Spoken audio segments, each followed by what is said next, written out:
Good morning and welcome to the Momma Show.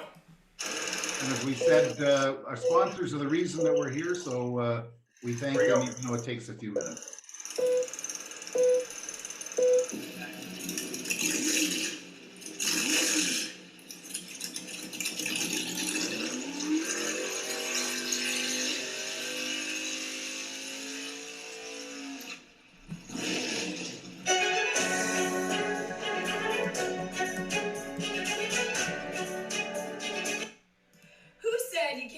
An old dog new tricks. Hi, I'm Kayla Rubenstein, the founder and CEO of a company called Retail Resilient, social selling for the car industry. And we help auto dealers, auto agencies, and vendors in the auto industry sell more cars, service more cars, and make more money using our social selling strategy. That includes TikTok, Instagram, Facebook, LinkedIn, and anything else you can think of. So if you're looking to invest thousands and make millions, we're definitely the social selling company for you. Like I said, who said you can't teach an old dog new tricks? If you run a service drive, you know these days first impressions matter. But when your advisors are tied up with inbound phone calls, they tend to neglect their other, more important duties.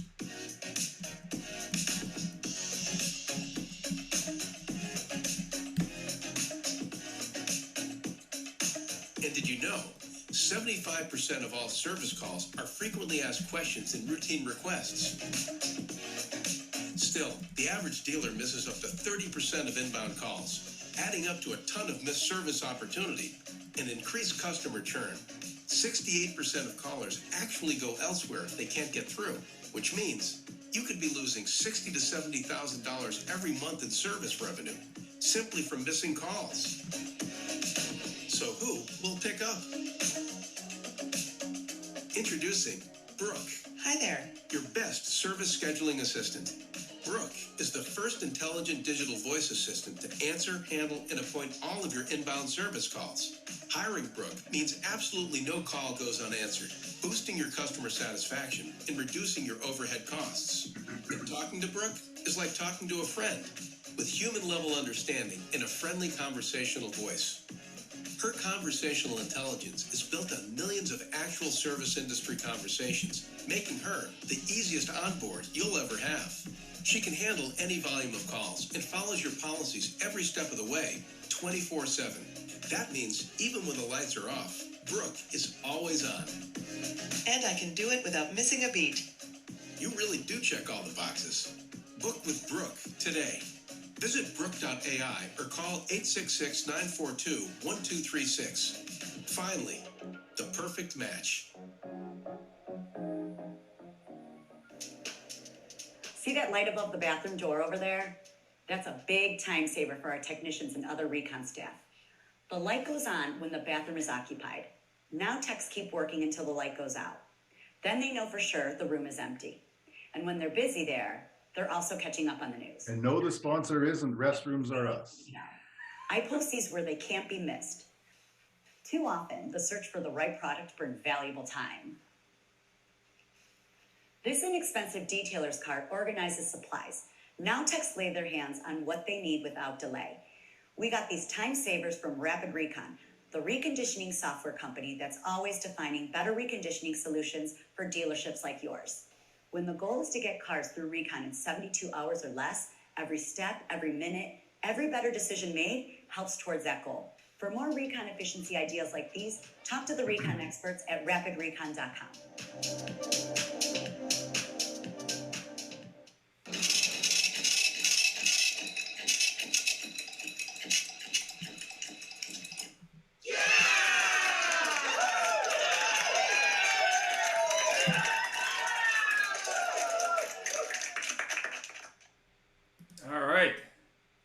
So good morning and welcome.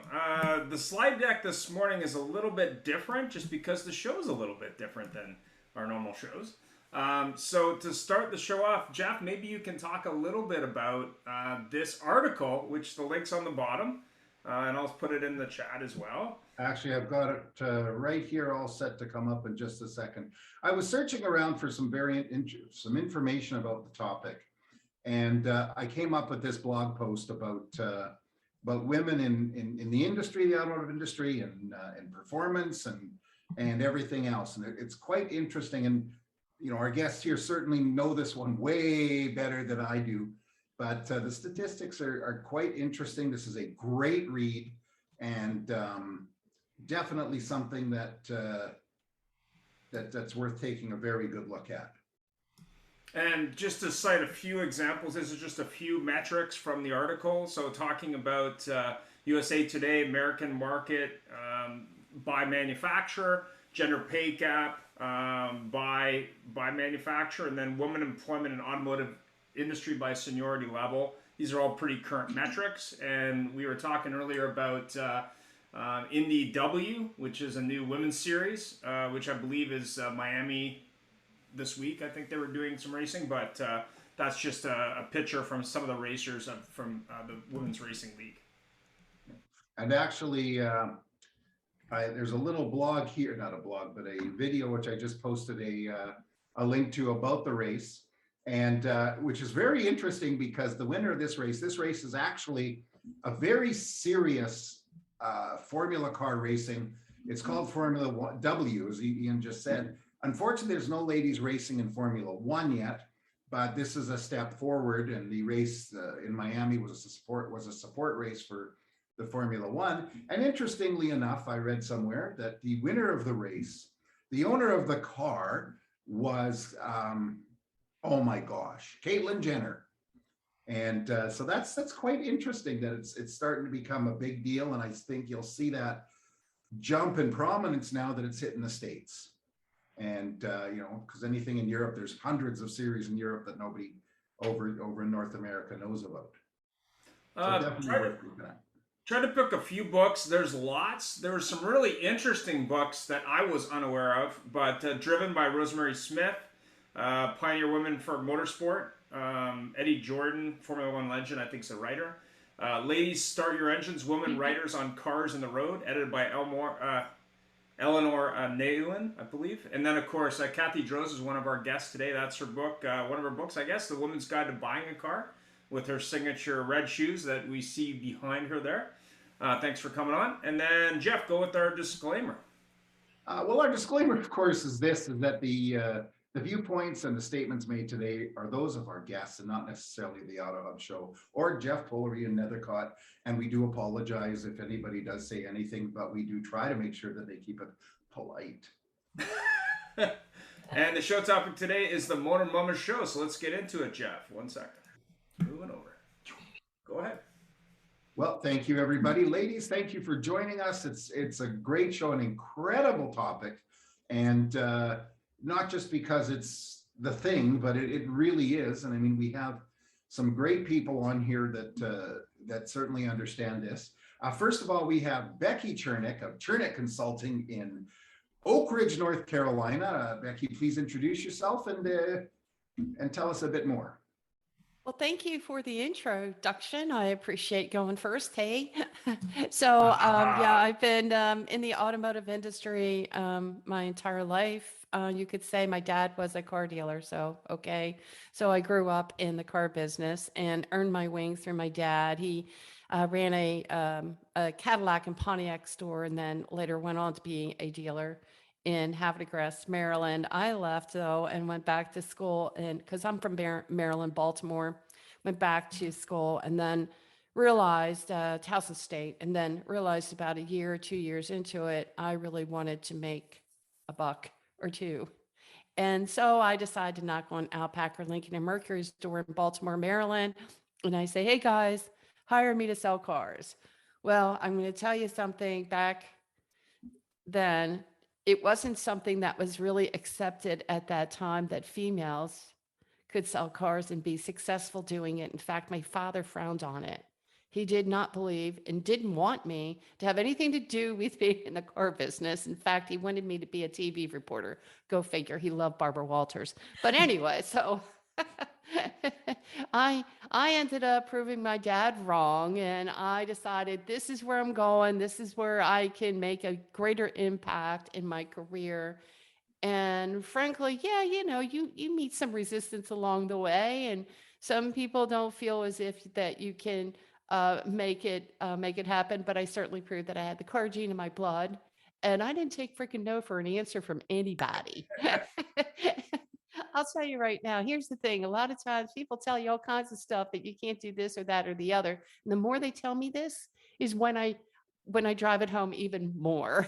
It's like, tell me I can't do something, I'm going to show you I can. So later I went to a truck dealership, same thing. Women can't sell trucks. I wanted to sell trucks because there was more profit in selling trucks at the time. There was no Maroney sticker at the time. So I'm really updating myself here. Okay. But anyway, so this dealer ends up putting me into F&I. And I'm going to tell you right now, I died and went to heaven. I knew F&I was made for me and me for them.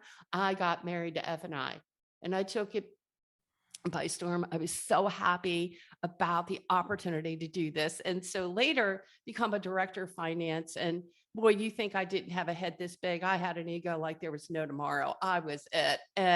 But then I get hired by a company called JM&A, Jim Moran and Associates, and they have a tendency to show you, you may not know as much as you think you know. So you're in dealerships all over the country as a specialist, and it's not, it's just you're green pea all over again.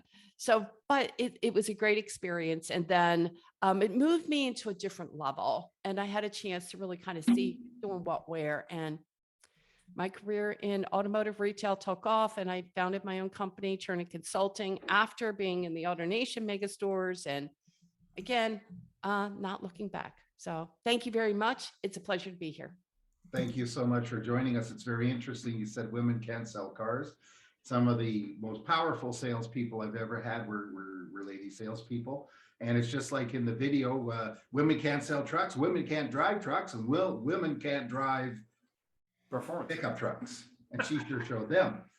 So next we have joining us Erica Bruno Martin, Director of Business Development and Constellation and Car Girl at Heart from Saco, Maine, coming to us from New York City. Please say hi, briefly tell us about yourself. Hey, everybody. So thank you, Jeff. Thank you, Ian. First off, so excited to be here.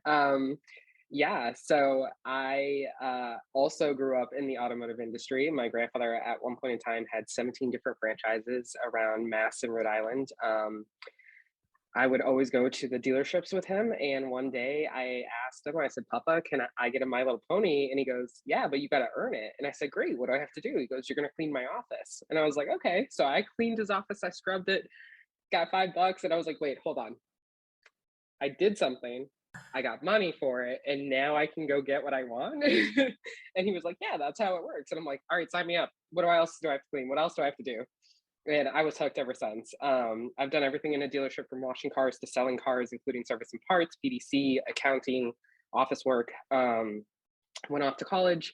And of course, exactly like Becky, my family was like, no, you don't want to be in this industry. It's not good for women. And I was like, well, I'm going to go do what I want to do. And I will still probably go into it with or without you. And so, which might I add this little caveat, my mom was actually the 6th female Toyota dealer principal in the nation. So, Wow. definitely had some big shoes there. And I said, well, you know what, Mom, I respectfully disagree. I'm going to go and make this industry better. And so I applied for Toyota's management training program, got into it, and at 21 moved to LA by myself. And I was with Toyota for about 6 years. And then I moved to Chicago with them. And then I had a moment where I was like, I think I need to get back home, had some family stuff going on. And I was able to move to Nissan, where I was a district sales manager over parts of New England. Loved it, was doing great.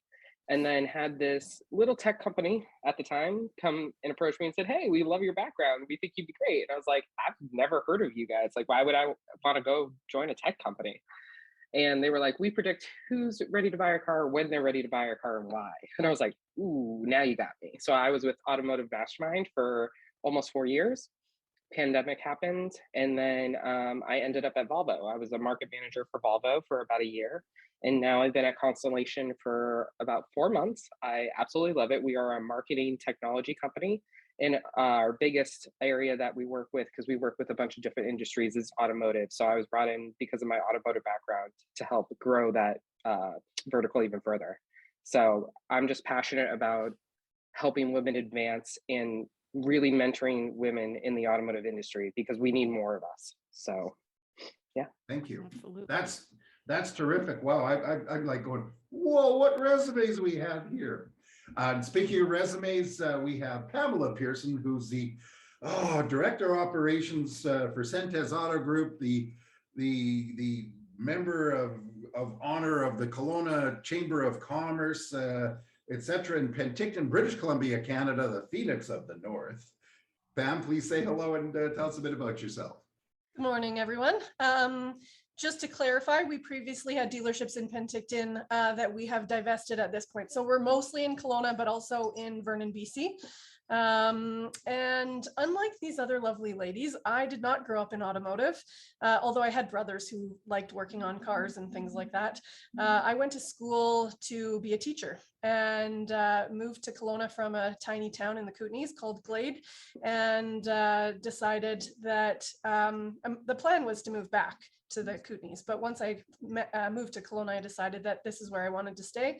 But after a year of teaching, I realized that that really was not what I wanted to do for the rest of my life. But after you go to school for all of these years and you've kind of like planned all the way through your childhood that that's what you're going to do with your life, you don't really have a backup plan. And anyway, somebody in my life said to me, like, you should be a business manager. I had no idea what that meant. But I'm like, what else am I going to do? So I went and I applied to be a business manager. I'm like 22 years old or something. And I'm sure the dealerships are like laughing at me as I'm walking out the door, like she has no idea. You wouldn't get hired off the street to be a business manager.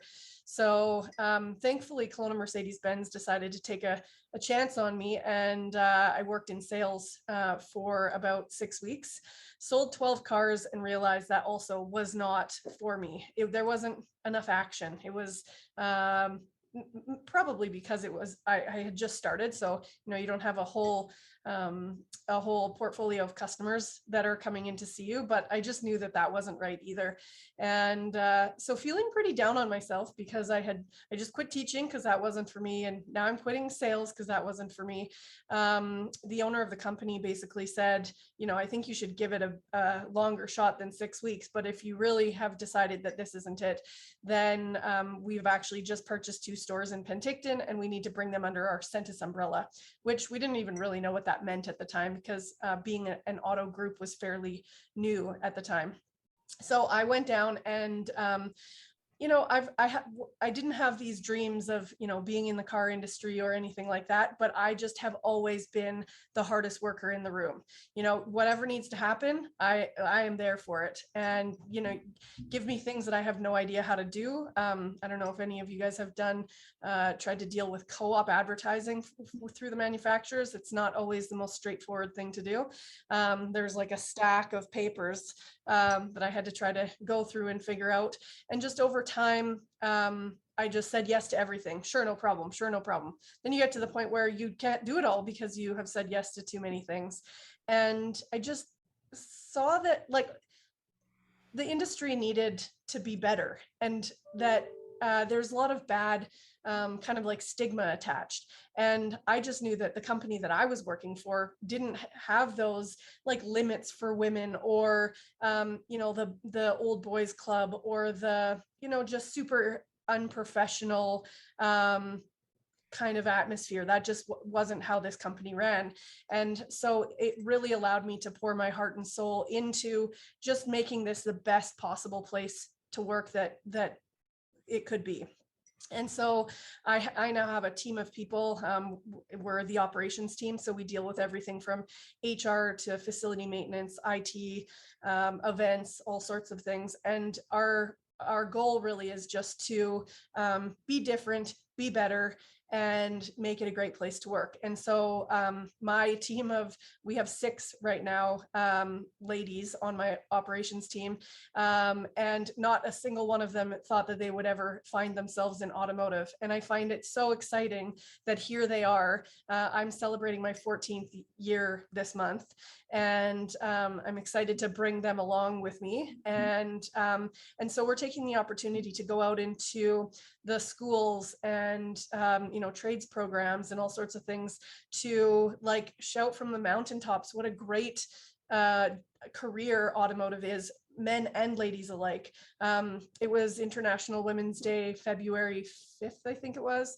And our Lexus dealership was nearly at equal. We had, I was very proud to take a picture with, half the people in the showroom were ladies, ranging from detail to the shop, accounting, finance, like everything.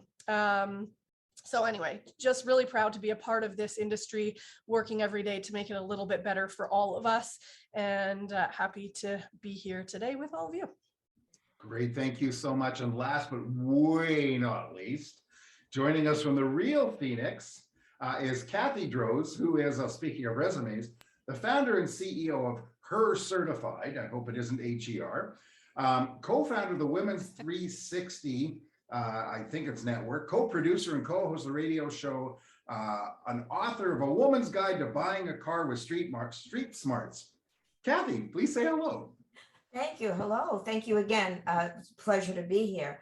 So, and I love the background of all the ladies here today, a little different than Erica and Becky, and maybe a little different than Pamela, but I started out as a child consumer. I went to purchase vehicles with my dad they would trade in their vehicles. So every year from age 10 to 17, I went with dad to purchase the family car. So each year I learned something different. So at 17, my father said, go in and buy the car, which I did.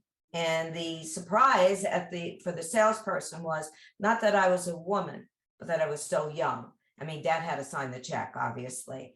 So that started my venture into it. My brother owned a auto repair facility, and I would hang out there sometimes, 10 years older than me. I had Barbie dolls, and I had all the women working on the cars, all the Barbies, and Kens were just, doing the dishes. So I always had that kind of feminist side to me, so to speak. But if I brought you up with an elevator speech as of today, so I've been in the working world 50 years. And that's kind of scary. I did not go to college, so I don't come out with a degree in anything in particular. So it's all been hard work, I think, to learn. So I would say that my goal is I empower women to negotiate and buy from men, from male-dominated industries. That's what I teach women. And then I go and train dealerships and other male-dominated industries on how to have women buy from you, not how to sell to women, how to have women buy from you. It's based generally on customer experience. That's always been my specialty. And now I've advanced more into teaching in the motorhome industry, in aviation, motor yachts. Mm-hmm. So some want to be Her certified, and therefore they need to go through my consulting. They need to go through some other training. Now, since COVID, people pivot. They've had to pivot or not. I wrote a ebook, how to buy a car in your pajamas. And it's my granddaughter in her red pajamas sitting in front of a computer, from driveway to doorstep. So I try and grow and go where the industry is going. And I've always liked to think that I look ahead. I am not savvy in areas that younger people are, but I learn every day. So I think that's it. And I test drive. I've test driven over 650 vehicles from manufacturers. I've been doing that for almost 20 years. And I put them up on YouTube or, social media. Social media is very big with women. And so I think that's kind of it in a nutshell. So I come more from the consumer end, but I want to educate on both areas. Terrific. Thank you so much. And I have to tell you that you can check out Kathy's posts. They're quite interesting. And Pam, I love watching all your stuff, which I comment to on LinkedIn, of recognizing employees, women and men. And let's get started. Ian, first question. And now that we got all these people that know so much more than we do, I think we're in trouble. Well, as I was researching for the video this morning, which is in the chat if you're interested and didn't catch it, it's a pretty funny video. I thought it was really funny. There was a lot of different videos on YouTube specifically around women in performance cars. Some from a mechanic's point of view, some from a strictly car girl's point of view, some from girls versus guys point of view in cars. There's all kinds of different videos. But the question is, how can it become more equitable? Because what I saw, and there's some interesting ones from the UK and elsewhere, was that there was a lot of women who were car fans who, basically found that, people didn't really accept that. That's one of the reasons I picked the video today.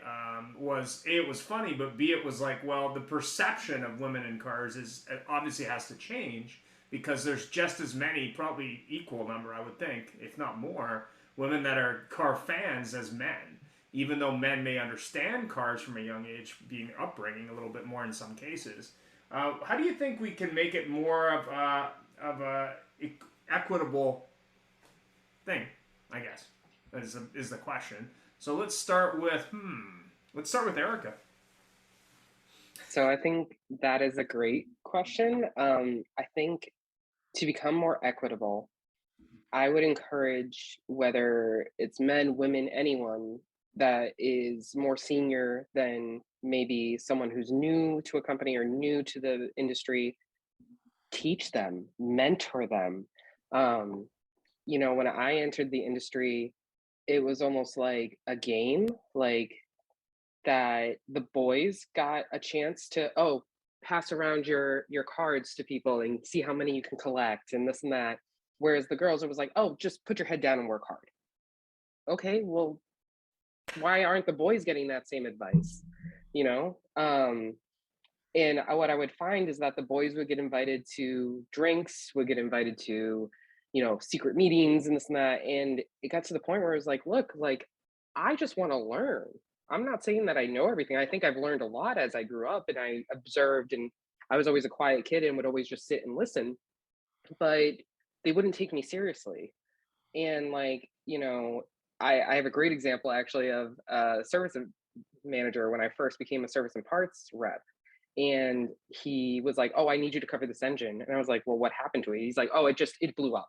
I was like, what do you mean it blew up? Engines just don't blow up. Like, something must have happened to it. And he was like, oh, no. I was like, is the camera here? Can I take a look at it? And him and the tech both looked at me like, yeah, what are you going to look at? And I was like, let me just go look at it. Unbeknownst to them, I had dated a tech for the last year, and I helped him with his engine quite a bit. And so I come out and I look at this Camry and I go, so the pistons are, shot, this and that. I'm like listing off everything. And both of their faces are just, like absolutely flabbergasted. And I was like, first and foremost, one, I'm not stupid. Number two, I can learn, and I can learn a lot. And number three, I would appreciate it if you would also teach me while I'm going to teach you as well. And both of them were like, yes, ma'am. But that's really what it comes down to. You have to be open-minded enough, and you have to be humble enough to say, hey, I might not know everything. I might not have all the answers, but at the end of the day, I'm going to teach you what I have learned. So hopefully it's easier for you in your path. I don't believe in the whole, no, I had it hard, you should have it hard too. So. Great thoughts. I mean, there's a famous female founder, I think it's Spanx, and she puts this post up all the time. I run like a girl, try to catch up. Try exactly. to keep up, something like that. Yeah. Pamela, go ahead. I think we are on our way, and it could just be that I'm immersed in this culture, in this company, where there is no ceiling, there is no like gender when you're looking at resumes and things like that. Like, we have multiple female technicians, and just throughout the whole entire company. And so I think the fact that we're even having this conversation right now is helpful, and also that there are more and more females who are willing to go out and do what they actually are passionate about, even if it is previously a male dominated industry. And so those females are going to gravitate towards companies like mine that are like, our arms are open, and it'll make, especially in a time where I don't know if it's the same where all of you guys are, but trying to find quality employees, especially technicians right now, is like impossible. And so companies are going to have to get with the times and have that old school way of doing things not be the way that we do it anymore. Otherwise, they're going to get left in the dust, and they won't get this new talent and the greatness that's out there. And companies who are having women be in management roles and throughout the company are going to do better. And so I think that we're well on our way, and I'm happy to be part of conversations like this to think about other ways. Sometimes it isn't so much that you say yes to hiring these people, it's going out and making sure that females know that this is an option for them. And so that's why we go and speak to the Women in Trades program every year. We have them tour the dealerships. We are out in high schools so that people are starting to think, like, at that age, like, maybe this is something that I could do with my life, and make it people aren't educated, I don't think, on what it is to work in a dealership. It's not just selling cars. So being able to educate men and women about the opportunities, and have companies like mine that lead the way in making that equitable is, I think, the path to success. Thanks for that. Rebecca? Wow. Well, based on, my experience and growing up in the business, it wasn't necessarily always easy. And some of the guys didn't necessarily make it easy. However, I just got in front of it. I didn't take no for an answer. And that doesn't make it right. But when you go in front of it, no one was going to stop me. And it was test after test. Everyone likes to test you to see how far they can go with you, right? And it was like, after a while, everybody kind of figured out, well, we can't go too far with her because she might actually know what she's talking about. So bingo, Erica. So it was like, hey guys, I get this. And I'm probably got a lot more talent than you do. I know how to get in front of that customer. I know how to engage. I'm darn good at what I do, but I'm also good in hearing, opening my eyes, my ears to learning new information. And luckily that there were individuals that I had a chance to meet, dealers that I've had a chance to work with, that gave me an opportunity to grow, that gave me some great education and support. So I got to tell you, I feel during my time in my early career, I've been very thankful of the dealers that gave me opportunity and the opportunity to grow and educate me. But I also took advantage of it. I didn't take no for an answer. No, after the test, everyone kind of realized, man, she knows what she's doing. And I got a lot of support because of it. I just did. It was, here's the test. Let me see what you got. But afterwards, it was if, I had big brothers working with me. I mean, there was a lot of support. In my consulting company, I have worked with so many terrific females that I've groomed from, whether they be in accounting department, whether it be from service, whether it be from sales, and with a proper roadmap, understanding direction, these gals did absolutely outstanding. I mean, their performance was excelled higher than most of the guys. But again, it's all about the right direction. You can't send someone up into a lunchroom to watch videos and say, figure it out. Not everyone responds very positively to that. We need a good roadmap. And females are a talent pool that we have to attract, train, and retain. Give them that roadmap for success. And I'm going to tell you, when we do, you're going to get a greater impact. And I'll also say this too, and maybe I'm a little biased, just a little, but we have less turnover and less drama, frankly, with hiring females. They're very intuitive. They're personable. They take how to take care of a customer. They build better relationships with our lenders and with our customers. And that's the name of the game right now, today, more so than ever before. So with that, I don't know who Excellent came answer. on, but someone came on. So there you go. Kathy, go ahead. Okay, so I would say that I was fortunate. I started an ad agency and I only catered to auto dealers, and certainly go back 20 years, they were all men. I didn't seem to have a problem because I was confident at that point, and I came to understand how dealers think. My mentor, who sold out to Berkshire Hathaway here in Arizona, so I had a good mentor, said to me, one thing where men and women differ is when you sit in an executive meeting as our ad agency, I ask a question and men give an answer like that.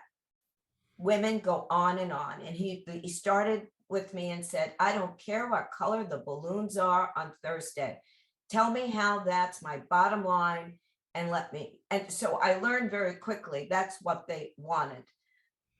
My problem in going to a dealer where I've gotten complaints from women. So if you want to become her certified, I need to know that you, Mr. or Miss Dealer, are on board. And I found that so many auto dealers, men, would say to me, I don't have a problem with women. We don't have a problem. And I would say, can I see your CSI scores? They were all horrible from women.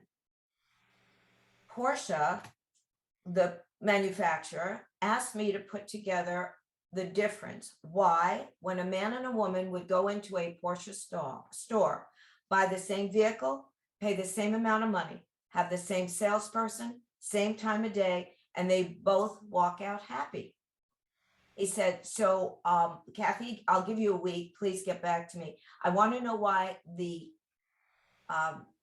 man gives a 10 and the woman gives an 8.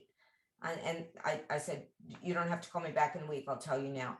So when women, it could be as simple, and gosh, Becky, Erica, you all know this. The woman could go over to the coffee station and there's cream spilled. Or she goes in the bathroom and the soap is all over, or there's no toilet paper. When they fill out that survey, they are talking about the fact that you were out of cream, or et cetera. So instead of a 10, they give an 8. And this has been difficult to discuss with the general manager or the person who's going to be finding out how I can improve their CSI for women. And I think to answer your question, mentors are very important.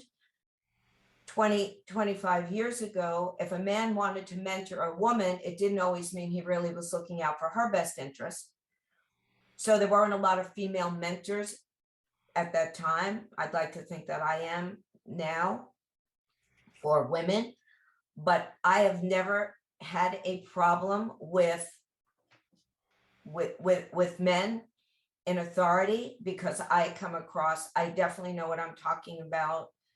I may not be the same way at home. I could be a real goofball at home and playing with the grandkids, but I definitely know it's all about business, and I understand, and I want to solve their problem. So it's funny, right, Becky? I'm trying to help the female consumer, but at the same time, how can I help them if I can't help the dealerships? So my goal has always been to make it a better world for both. And I love the auto industry. Or I would have jumped out of it at COVID. So I think it's confidence, mentoring, having open-minded dealers that say, yes, we know that not only are women very good in sales, F&I, service, but they're also our prime customer. And that's how I feel about it. Thanks. Jeff. Well, it's very interesting that you say that, because frankly, as I already said earlier, some of my most successful salespeople in a lot of years were always women. And the fact is that if a man looks at another man and says, no, I'm done, the other man goes, yeah, well, let me tell you something. They view it as a challenge. If a woman does, they actually respect it more. And maybe it's because we're taught from a very young age that the person that really has the control is the lady of the house. But nevertheless, I don't want to go there. So this whole idea about women in the automotive industry and performance and anything to do with a man's former place, this whole topic is just a way to break down gender walls, Or is it really something greater? Is it something, a greater meaning to enthusiastic women other than I'm going to show men? And we're going to throw that back on Pam right now because I see her listening intently. What do you think? Not sure that I totally understand the question, but if from my perspective, it isn't at all for me about, showing the men in the industry, what I can do or what we can do. It just is about coming to work every day and being the best you can be and showing everybody in the whole dealership, in the whole, I don't know, that's just the way that I am. If I'm a part of something, I give it 110%. And it doesn't matter who I'm working with. But I think, as the other ladies have said, when you are confident and you are also willing to learn and be vulnerable and be a part of the team, I think that makes it easier for some of the men in the industry to not feel so threatened or I don't know, whatever. Lots of these guys have grown up in the industry too, where it was a lot of times only men, and so now they're learning how to work in an industry that looks different than it used to. And so I think that we can create great relationships between the men and ladies in the dealerships and in the community and make it better for everybody. Excellent. Thank you so much. Let's see who's been waiting to say. Becky, what do you think? Is this whole topic just, and I'll try to clarify because sometimes I just talk in circles, but is this topic of breaking down gender walls or just saying, you know what, I am a confident, successful automotive professional, period? I think so. I mean, for me anyway, that's where it's at. I mean, competent, give me a shot, give me a great opportunity and let me go ahead and take advantage of it. If I don't take advantage of it, shame on me. And nothing's ever going to be, bed of roses. I mean, let's not kid ourselves. And so I just don't want to come across like, oh, because you're a female, oh my gosh, we're just going to go ahead and give you the red carpet. No, that's not what we're talking about here at all. Everybody has to come in with the same ambition and drive, determination to make things happen. I mean, don't get me wrong. I mean, my dad brought me up a little bit different. I have always had, I think, Kathy, you and I could have pretty much relate to this, but I had to work for everything. And Erica as well, right? Pamela. I mean, my dad, it was like, although he had plenty to offer, he gave me a great education, but it was never anything else I wanted, I worked for. So I have that mentality. I go into a store, man, that's what I'm going to do. I'm going to, just give me the opportunity, but give me the opportunity. That's all. I think that's all what we're really asking for. We have the talent here. We've got the determination and passion and drive. Let's just don't take advantage of it and give us the opportunity, give us the roadmap that we can really make a greater impact on. And that's just not just, again, female so much, male as well as, and Pamela has mentioned that as well. So important. Why aren't we giving, people in general, talent in general, a way to go? How do you attract the best? What do you have available? What's my roadmap? How do I get promoted from sales to another position? Where's the growth? What are my, what is the expectation? And let me just say this, everybody wants to work with another professional. And that's how we have, and that's how you drive performance. Thank you. That's my 2 cents. Hey guys, could I jump in? Hello, Larry. Hey, Larry. What do you think? Gentlemen, ladies, Becky, how are you? No, Hey, it's Larry. ladies, Oh, it's Larry, ladies yes. and the 2 guys. Couple comments. I owned a store in Trent, New Jersey, and my top salesperson was a lady, and by far my best service advisor was a lady. Now I'm on I have a training and recruiting company, and I send guys out all over the country to mystery shop to say they're looking for a car for their sister. They just had a baby. Of course, they get blown off. A lot of them come back and say, Larry, I went with my boyfriend, my husband, my brother, and they kept talking to my brother or my husband or my boyfriend and ignoring me.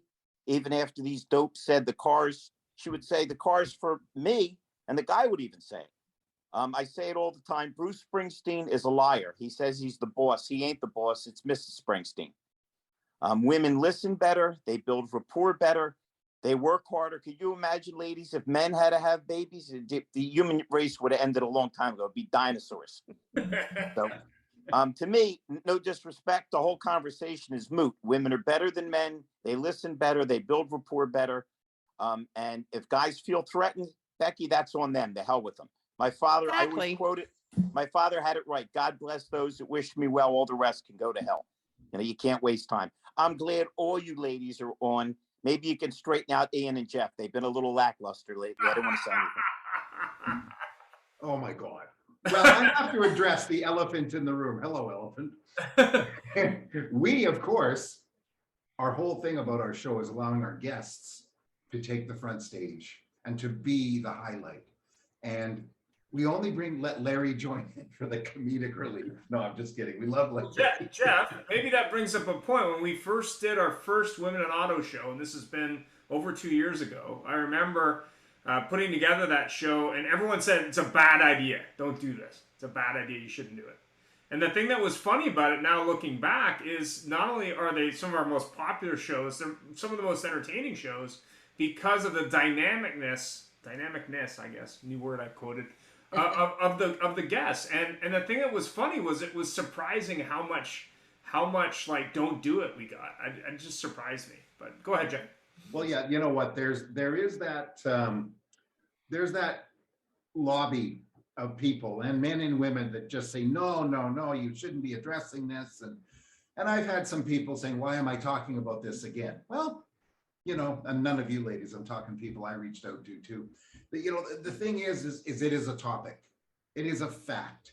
And, truly, as we've already said, a professional female in a male dominated role is vastly more powerful than any man is.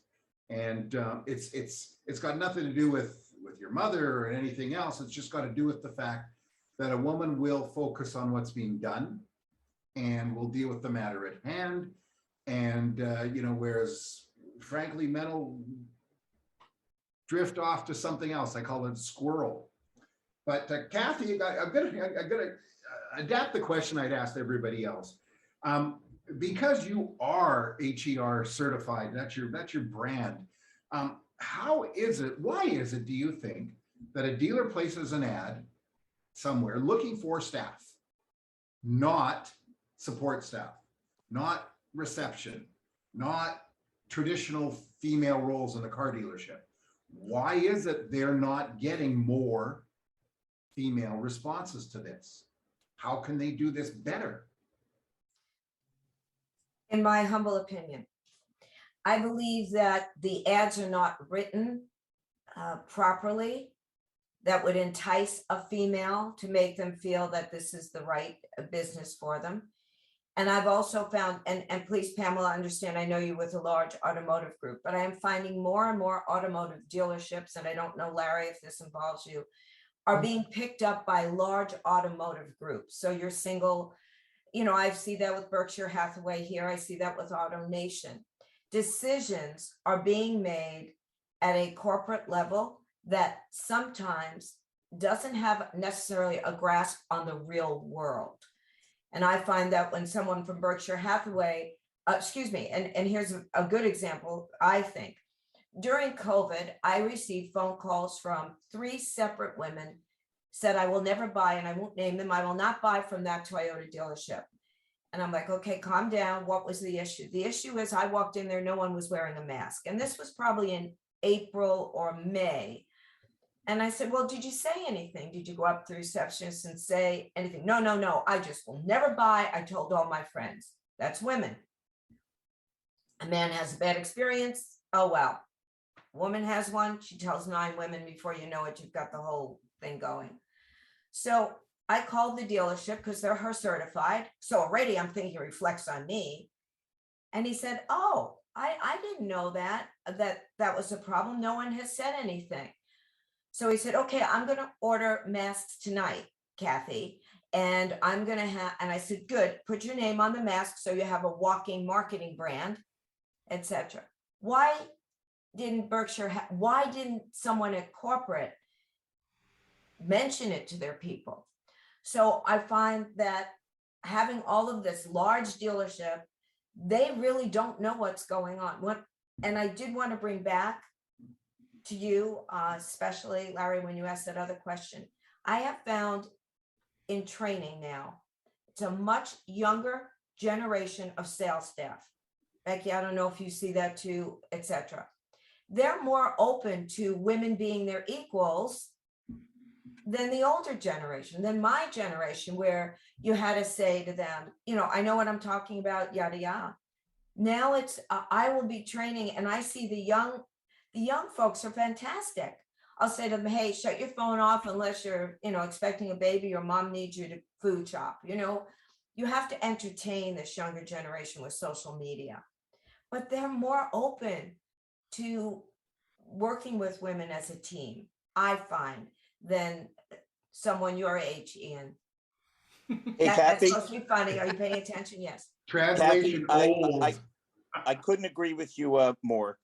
The magic word you said is corporate. To me, corporate, I think they go to corporate stupidity school and they all graduate summa cum laude. The insanity that I run into all over the country, because it's like, yeah, ladies, this is a perfect story for ladies. Ian and Jeff, I won't get in trouble here. I was dating a female engineer. And I said to her one day, she was extremely bright, but at this point, I didn't know any female engineers except her. And I said, tell me, what's it really like? She says, Larry, I sit in a room with a bunch of guys and they say things like, well, that's fine in practical application, but will it work in theory? That's how corporations think. They tie themselves up in knots. There's layer upon layer of nonsense and silliness. And that's the result you get. I mean, women influence 80% of the decisions. They purchase 60% or more of the vehicles. Again, they're the boss. So to not understand that, to not embrace that, if you're a customer to not understand that, how about if you're building a sales team? If there are 80% influencers and 60% purchasers, wouldn't you want as many women as possible? But when you get to the corporate end, Kathy, I've had this, just so you all know, I have a prior relationship with Becky, who's terrific. I've been on her podcast. We're friends. We discuss this all the time on and off the air. You run into these brick walls of corporation, and it's just ridiculous. It really is. I don't think anybody would disagree, right? Nope. It's very funny too, though, you bring that up too, Kathy, about corporations. I've come across numerous groups, north of the border, south of the border, and there's edicts from the top. This is how we do deals. We greet a customer and we say, welcome to XYZ Motor. Then we follow our process. Then we do this, then we do that, then we do that. And then they say the things they say to you, and it doesn't matter what topic, mass or otherwise. I didn't know that. The same people that want to control everything are so reactive, it's crazy. Wouldn't you agree? Well, if that's addressed, I do agree. But I also feel that what's so interesting is when my training for her certified is really customer focused, and Becky definitely knows this. It's so customer focused that I use examples of the #1 companies that know how to treat in the retail industry, such as Amazon, Starbucks. I mean, on my board of advisors as the former vice president of Starbucks, I have the former vice president of General Motors. There are people, advisory board, not board of directors. I can't afford a board of directors. That's for sure. So I get all of this information, and then I realize that when I am doing this training or educating, whatever you want to say, is I'm going almost against those things you just said, Larry, the points that they go through. You know, you greet the customer. I say, women, I tell you what women don't like. I've done all this research. They don't like you standing outside waiting for the next customer, because women say they pounce on you. They're intimidated. This is why Carvana, Vroom have done so well, especially with the pandemic. And here's a statistic, Larry, you used 80 and 60. With the pandemic, women influence 90% now, and 65 to 70% that they purchase. It's because research shows that we have been buying on Amazon and the internet for so long. We navigate better. We're happy to do our research online. We're not afraid to buy a car because we're not as, we don't want the confrontation or the negotiation process. And this has kicked traditional auto dealers in the butt, which is why I started the, online. They can do the same thing Vroom's doing and everyone else. So I just find it to be, it's frustrating. I want to go out there and help everybody. Yeah. Hey, Kathy, two things. One, I will gladly be on your honorary board of directors. And two, don't say but. Ian and Jeff are from Canada. They're very easily offended. Okay. We're sorry. Wait, That's a but Canadian joke. Larry, I'm from New York, so I'm having so much fun listening to you talk and have coffee. I'm loving it. No, I'm actually from Australia. I'm using this fake accent to pick up American women. Apparently, it's going well. No way. Yeah, I won't go there. Very interesting. You talk about the younger generation is more open to it because, frankly, the younger generation are leading this identity neutral type of flow of things, and hopefully that will change. I mean, I have a 25-year-old daughter, and heaven forbid that I should refer to somebody that is outwardly non-binary as he, her, she, whatever. And I agree with you. And then I think it's going somewhere. We've left Erica out of this entire part of this conversation. So I'm going to refer to her because boy, oh boy, does she have, there's no question. She's got dealership background. She's got corporate backgrounds, etc. So I'm going to go back to the original thing. Is this thing of just breaking down gender walls, or are you taking over, but maybe you should. What do you think? So I will use this example that in my past, when I first started my career, I would always say, I can't wait to be the first female CEO of a major auto manufacturer. Like that was my dream. Damn that Mary Barra. Well, you know what? I was like, damn it. But at the same time, I was so happy. I was so happy to see a female finally get into one of those positions. So like, even though internally I was like, oh, I wanted to be the first, I was so happy. Now, every single time I would say that until Mary actually took over, because keep in mind, I entered in 2010, she took her position in 2014. I would always get either stay in your lane because XYZ, or yeah, that's a nice pipe dream, but it's probably not going to happen. And I guarantee if I had had one of my male counterparts who also started with me, who said the exact same thing, they would have then gone, great, let me tell you exactly what I need you to do in order to get there.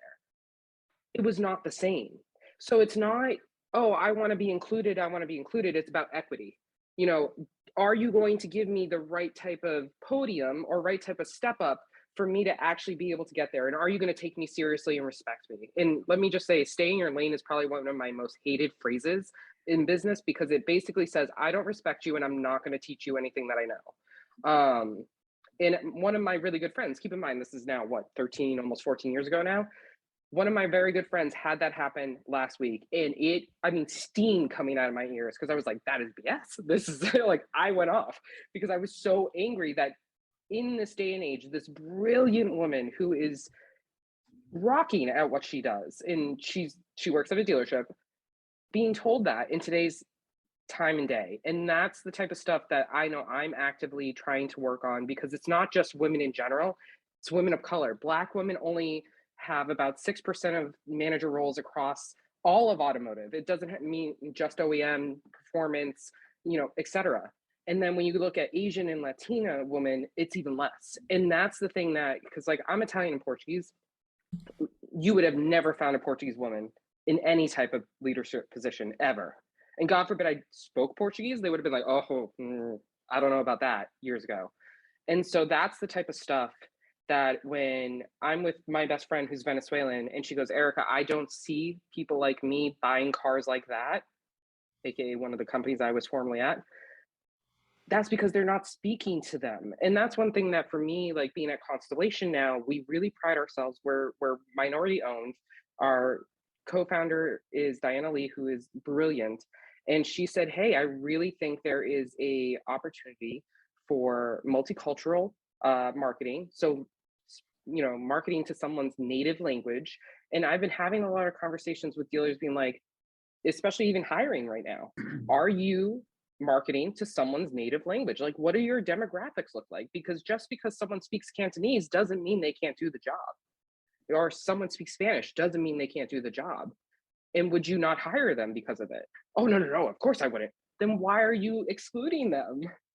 Because at the end of the day, we need their skill sets. And it's a situation where, and Kathy, I love that you brought it up about dealerships and especially the big groups, because being a kid who grew up in a mom and pop dealership, that's, whether it's the US, Canada, it doesn't matter where in the world, dealers were always so connected to their community and knew what their community was like and could advocate for the community and would sponsor baseball teams and things of that nature. And if you're not doing that, whether you're, even a part of a group or whatever, you're really missing out. And I think it's something that if I were a dealer in today's day and time, I would be plastering everywhere what I do for my community, what my team looks like, and the diversity of my team. But not only that, that I empower my team to make the decisions that are going to keep me in business for a very long time. So I don't think it's a men versus women thing. I think it's an entire community and being able to include people that maybe historically have never been included and really were never going to be included. That's the other part of it. Take down everything that you've learned and say, hey, is this what I truly believe? And if it is, okay, then I guess rock with it. But at the end of the day, maybe it's not always right, and be open to learning new things. So that's kind of my take on it. I'm going to make one comment before Ian takes over.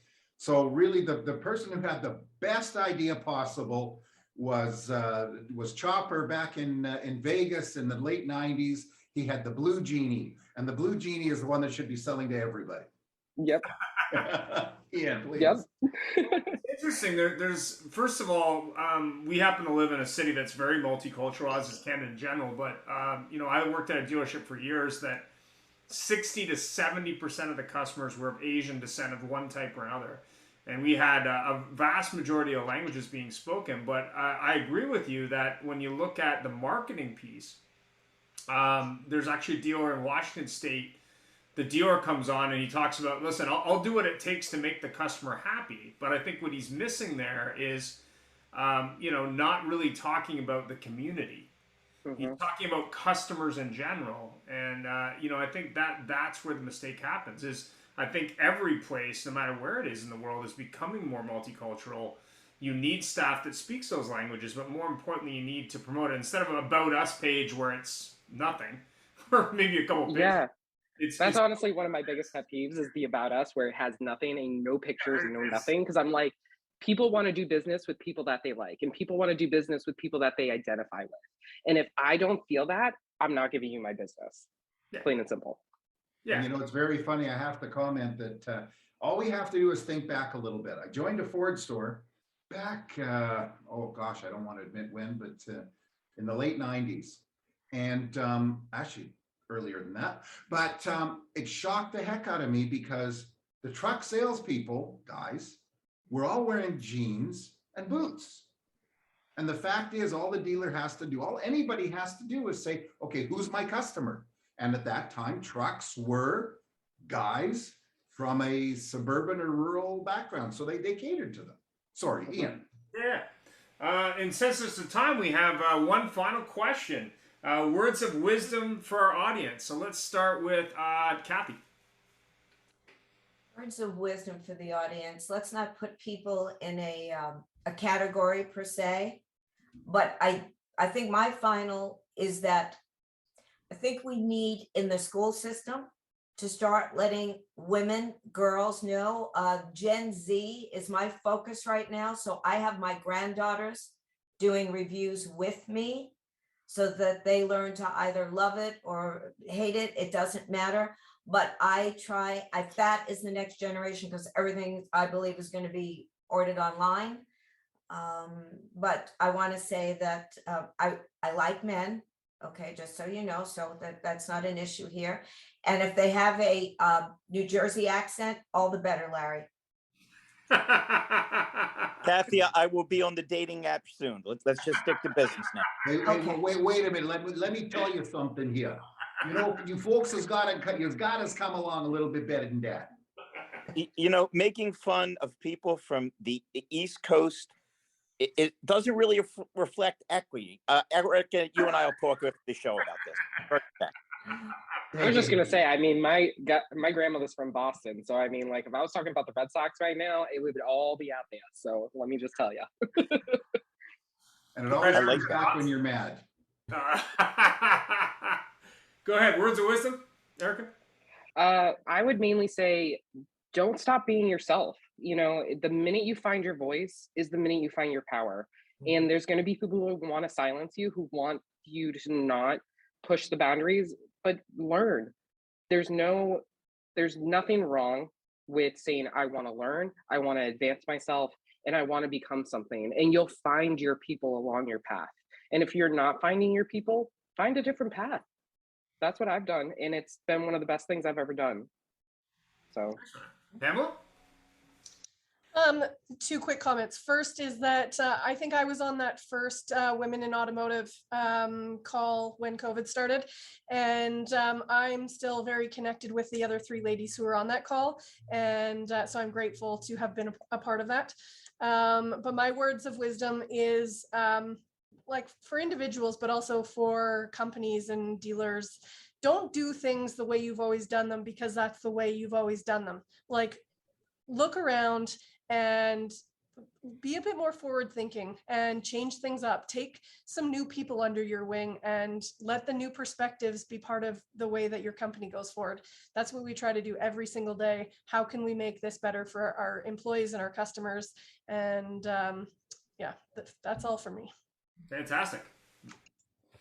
Becky, go ahead. All so great feedback here. Excellent feedback. And again, I think Kathy's absolutely correct when she's talking about that Gen Z. What are we doing there? And how do we do a better job in communicating to that Gen Z? And what is that culture all about? And are we driving that? That the idea of bringing in that individual who wants to learn. They do want to learn. They see the advantage of a career in the automotive industry, but they're all in. Are we all in? Does the culture speak to that behavior and giving them everything that they need to grow and to make a greater impact? And that's what we need. And saying something and doing something are so two different things. Pamela points out, and she couldn't be, I mean, she's absolutely nails it. So yeah, we need that other generation, and we need to bring that talent in, and we need to support it at all costs and just be there 100% of the time. So that's what I'm hearing. That's what I'm seeing in the industry. And it's called education.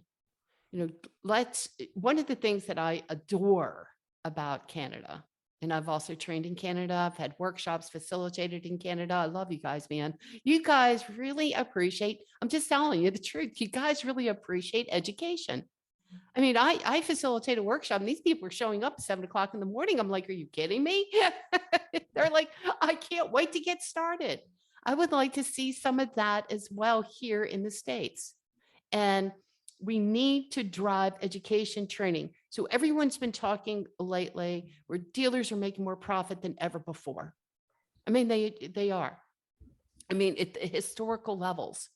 So does this mean we're not training anymore? Does this mean that we just give up everything that we've done over the last, I don't know, 20 years and decide, well, we'll just wait it out because you know what? Everybody's doing really good and we're making more profit than we've ever made before. No, that is not the time to stop dead in your tracks. Now's the time to really dig our heels in, Kathy, and make a greater impact and put these processes in place to support that skill set. So at the end of the day, when this stuff, I don't know what's going to happen, how it normalizes, what normal is. And Ian and I have had those conversations. I don't know. And Larry as well. I don't know what that is. But here I do know is if we don't have a plan, a roadmap, if we're not training up, where are we going to be in 6 to 8 months to a year from now? We got to pull in the reins now and do our people adjust. And by not doing training, we're doing our people an injustice. And so this is one of the reasons why everybody's probably thinking, what is Becky up to with this F&I basic stuff? I could train all kinds of things, right? I've been in the industry forever long in a day. And I likely do. But the thing is that F&I basics is so important. Where is that all going? And the F&I fundamentals, where is that all going? So it's education, training up, culture, and supporting our people. 100%. And giving them a plan. Thank you. Thanks very much. Jeff, any final thoughts? Well, I got to tell you something. It's a very informative show. And the beauty about touching on this topic is it doesn't just stay on topic. If we had a show about ups and it was mostly men, we'd be talking about ups. We'd be making jokes. We'd be talking about ups. Well, here we started as the Motor Mama show.